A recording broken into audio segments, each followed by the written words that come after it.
Bridlington, with its scores of chip shops, thousands of grockhauls and never-sleeping gulls, has been well worth a visit, and we had a splendid forecast for the short 15-mile hop around the corner to Scarborough.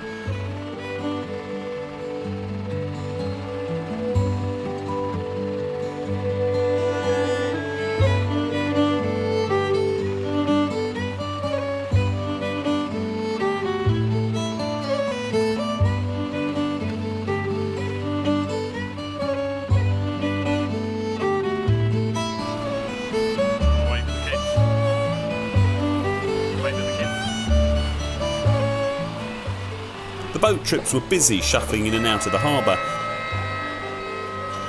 and you can even see their donuts on Google Earth.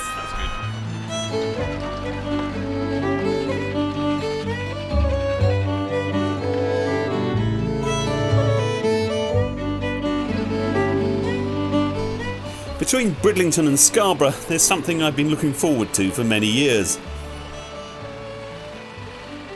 A chance to sail close to the mightily iconic Flamborough Head.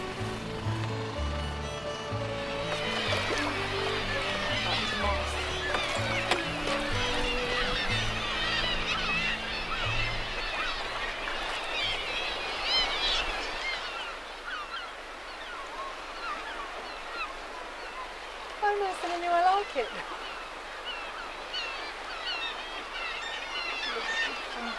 Up on top. Beach behind it. Wow, look at that!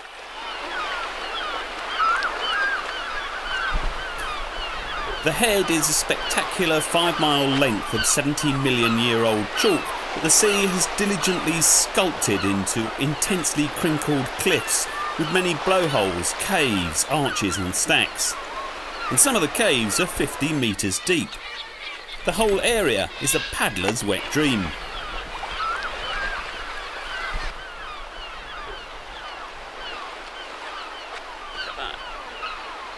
And even in a yacht you can get right up under the cliffs. The water is 50 metres deep, just 10 yards from the bottom of the cliff. Gannets, gulls, kittiwakes and puffins are everywhere because the Head is home to over 200,000 pairs of seabirds.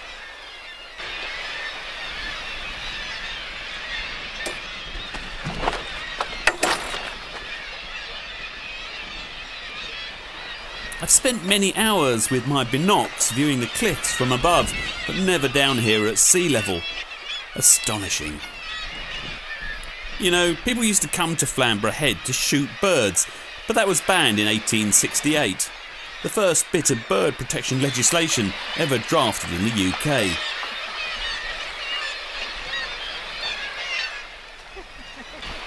These are the first real cliffs we've seen since leaving Dover 5 years ago. It's a great place to watch birds now though, although I do confess that occasionally, on a warm summer day, it does pong a bit. For me, I want a bit of both in it.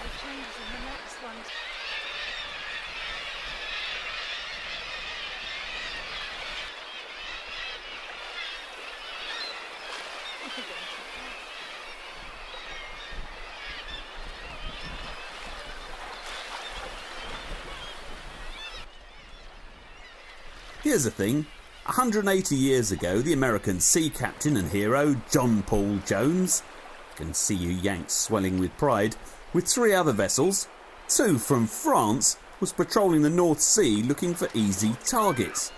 They spotted a British convoy heading for the UK from the Baltic. It was guarded by 2 small naval vessels who, despite being outnumbered and seriously outgunned, stoutly put themselves between the convoy and the dastardly Yanks with their flakily perfidious French allies. Despite the inequality, the plucky British tars gave them a run for their money, but were eventually beaten. 300 blokes lost their lives, and the incident was lauded in the American and French press as one in the eye for the British.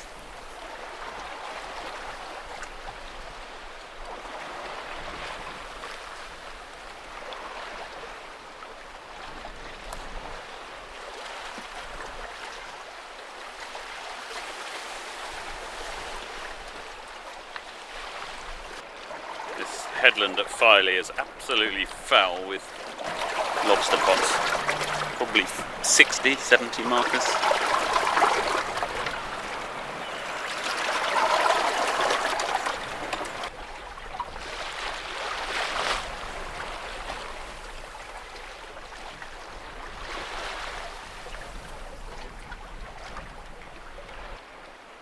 It's a great place for my wife to catch a mackerel.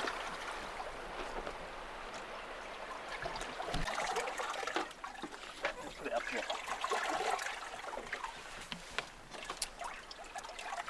So, we have a fish. My wife is a fisherman, but she's not a fish killer.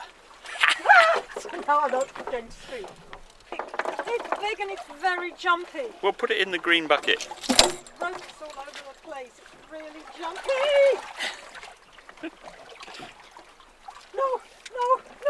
No, it's too big for the bowl. Just put it on the bottom of the boat then. Wow, it is a big Oh, one. Good one, Jill. Oh, Wow, that is a cracking good mackerel. Well done. oh, You could just let it die. oh. Oh, how long does it take to die? I've no idea. Oh.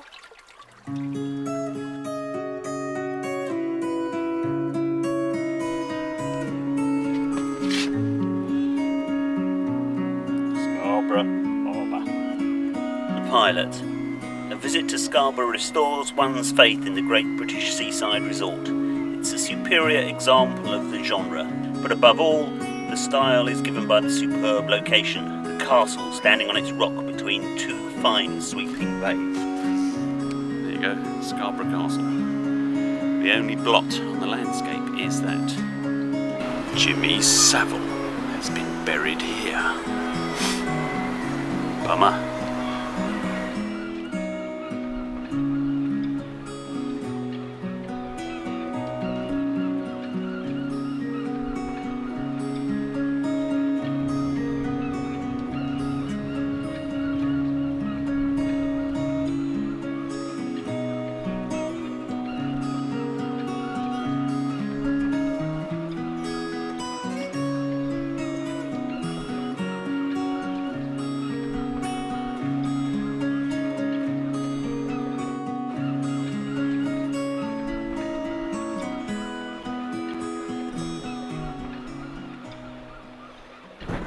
Look at the size of this stuff.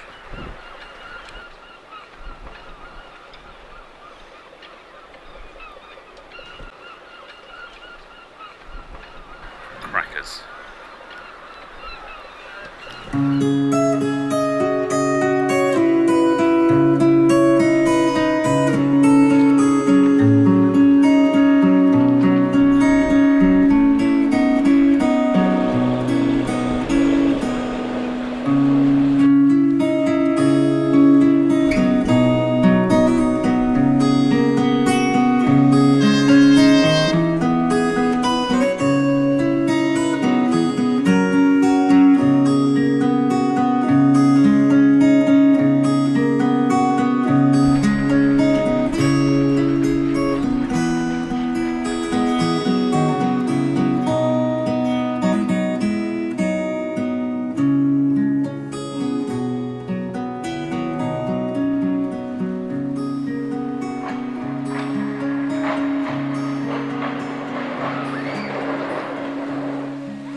Like the shoelaces too. Yes. One done up, one undone.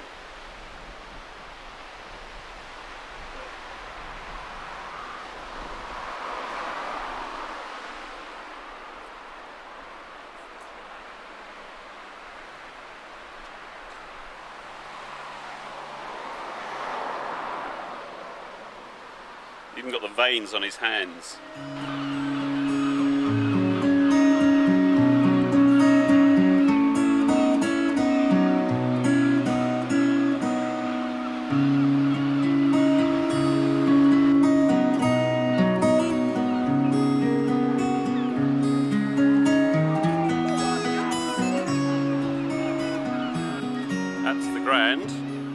And it also used to have a funicular railway. If you don't know what that is, look it up, you lazy gits.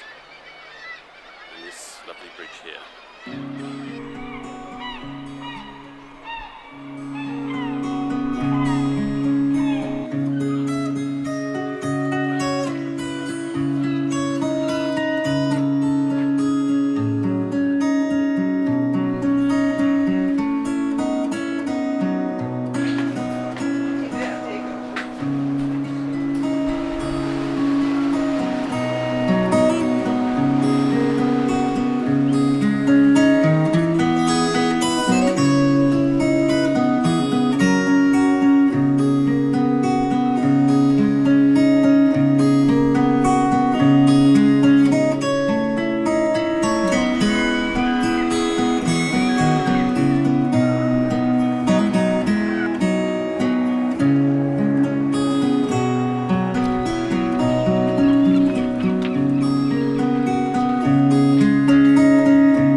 You know, there are a few things as glorious as the moment in a boat when you turn off the engine and the sails start to take up the slack.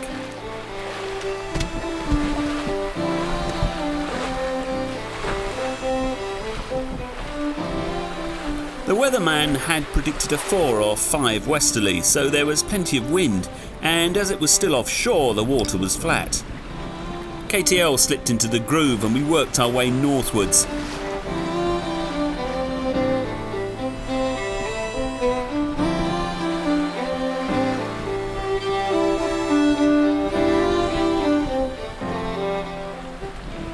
The coast looked lovely, bright and emerald green on top of the cliffs.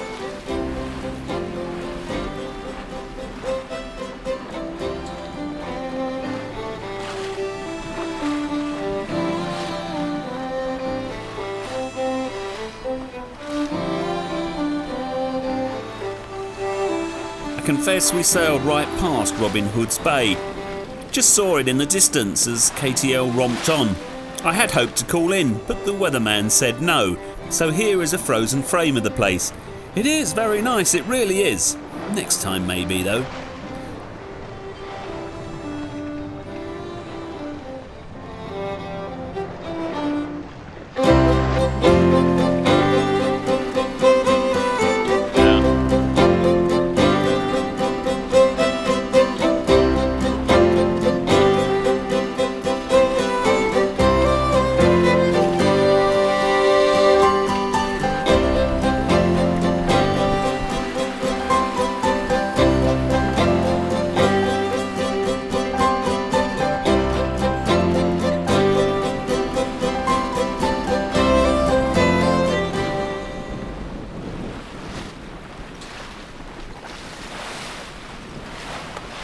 Once I got close to Whitby, I tried contacting the authorities. Yacht Katie, calling Whitby Watchkeeper, over.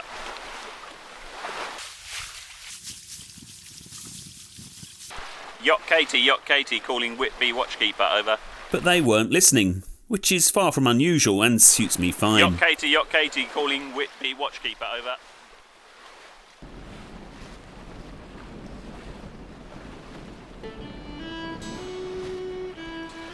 During the last few miles, the coast takes a bit of a turn to the west, so the harbour really faces north. Hence the elaborate harbour entrance. It really is a most dramatic place with the perfectly formed ruins of the abbey overlooking the sea.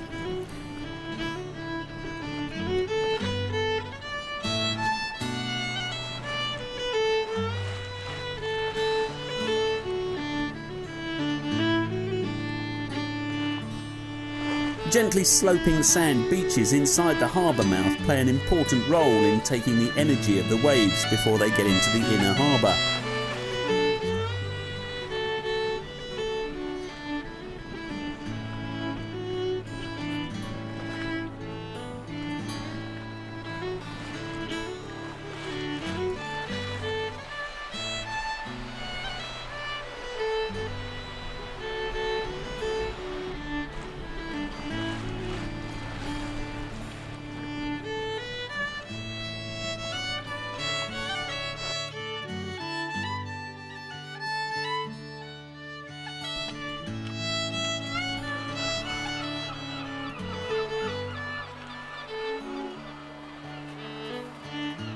The pontoons are tucked away upriver, but the entrance is blocked by a bridge that can be rotated out of the way, although it does keep some pretty weird hours.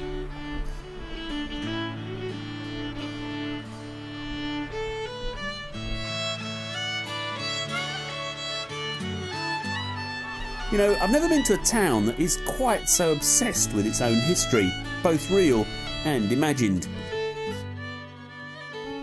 The Abbey, which is a perfect ruin, was built in the 600s by St Hilda, then sacked by the Vikings, then rebuilt by the Normans, then destroyed by Henry. Up until 1600, it was a tiny, tiny place. There were only about 20 houses in Whitby. Then a local landowner found a deposit of alum. It was discovered up in the hills. It was used for fixing paint, dyeing cloth, tanning leather and flocculating gritty water. And until then, the Spanish had cornered the whole trade. So industry in Whitby was underway, with coal coming in and alum leaving. Whitby people started building their own ships, and in 1753 the first whaling ship set out from here. Then they needed even more ships, and by 1790 it was the third largest shipbuilding town in Britain, beaten only by Newcastle and London. Captain Cook, of course, came from this area, and all four of his ships, feel free to name them, Endeavour, Resolution, Adventure and Discovery, were built here.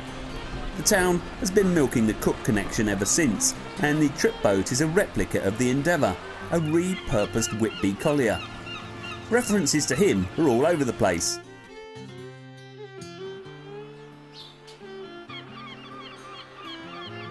Whitby also has a brilliant museum, jam-packed with an absolute multitude of great stuff, as the man on the desk is all too keen to tell you. By Napoleonic prisoners of war out of bone food scraps. If that's not exciting enough for you, there is a severed hand with magical powers, the hand of glory. Can't guarantee the powers, definitely severed, unfortunately more gory than glory. New extension, door on the far left there. Through that door on the far right is the exhibition room. That's about fungus. It might sound a bit boring, but it will grow on you. Just take care when you go in there, because there's not much room, but you'll be okay because you look like a fun guy. Right opposite that, there's a lecture room. In there, there's some boards on when information boards about when Brown. The crow's nest was invented here, apparently. This is one. So the master used to sit in it. You can see that he can rotate it so that he can have a windbreak. And there's a seat and a rack for his telescope and a hole through the floor. Goodness knows what that's for. This is the Endeavour, made out of matchsticks.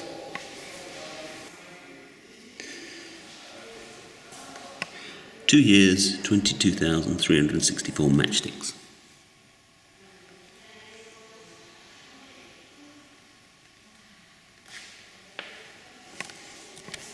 It really is a most eclectic museum. Trousers from a suit of coconut fibre armour. Goodness gracious me. I guess these guys went all over the world.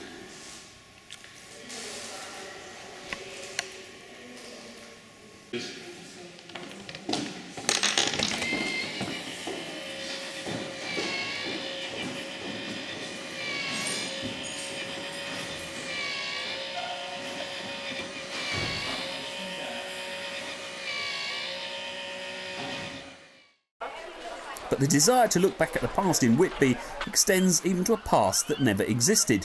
Bram Stoker's novel Dracula featured the town, and what with the Abbey and the Dracula Steps, it really is big on Gothic.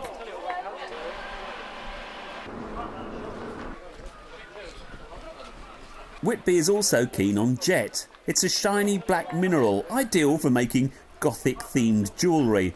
And here's the thing, jet is ossified wood from the monkey puzzle tree. And that is one of the facts that will stick with me for ages.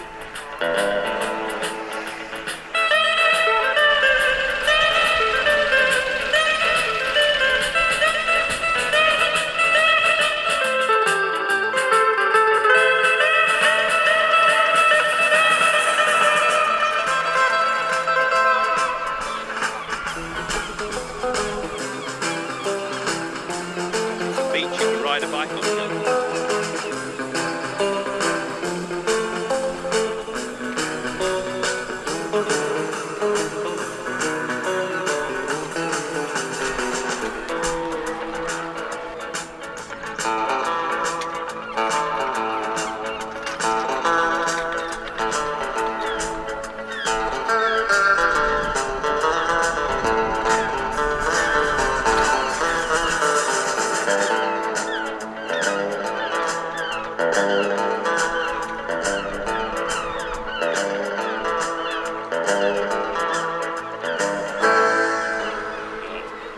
You're pretty good, man. How old are you? Good for you.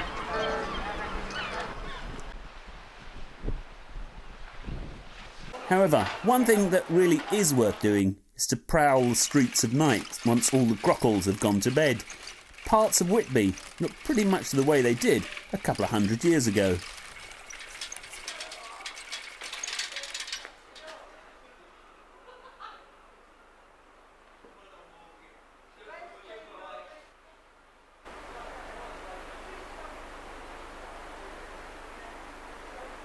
You can see the way that the stairs here are worn out along the handrail, because people have held the handrail to go up. Middle ones are not nearly so badly worn.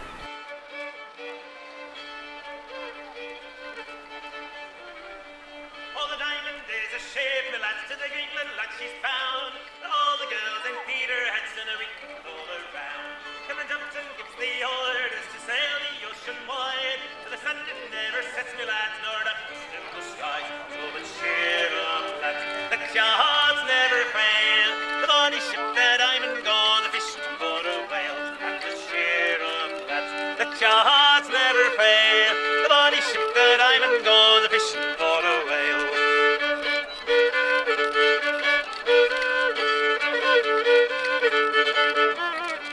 Along the quay in Peterhead, the lasses stand around. The shawls pulled all around them and the salt is hanging down.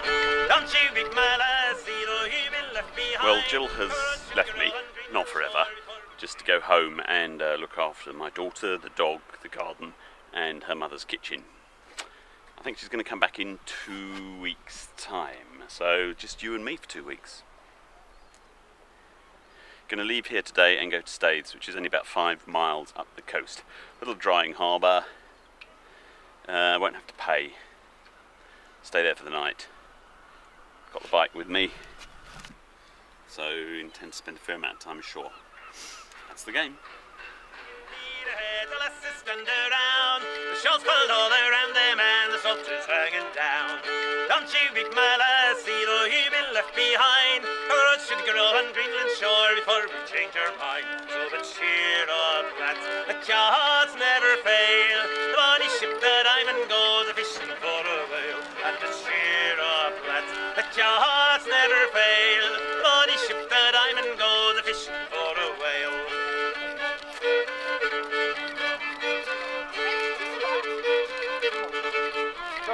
There's a health to resolution, likewise to the Eliza Swan. There's a health to the battle of Montrose and the diamond ship of fame. We wed the trousers of the white and the jackets of the blue.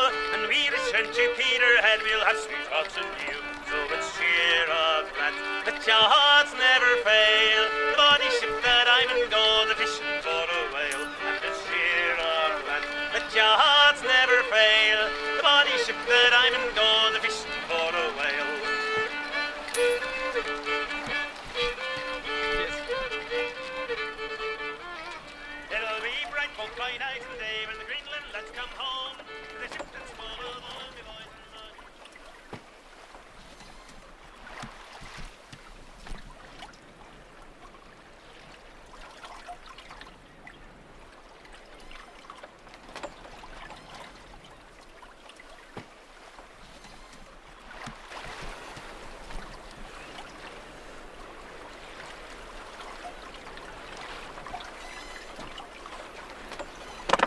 weather's quite roly-poly today.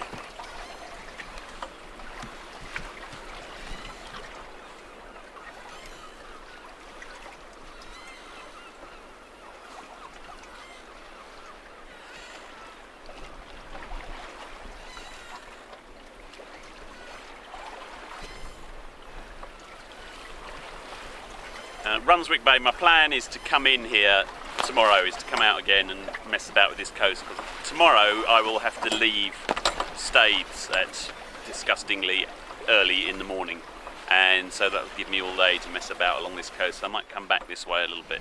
Depends what the wind does, really. So tomorrow, after I've done this, it's up the River Tees.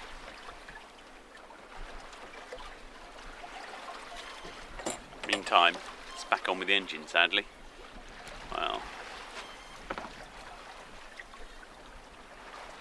Brunswick Bay is supposed to be an anchorage. Doesn't look like much like one today.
This is a fabulous place, as you can see.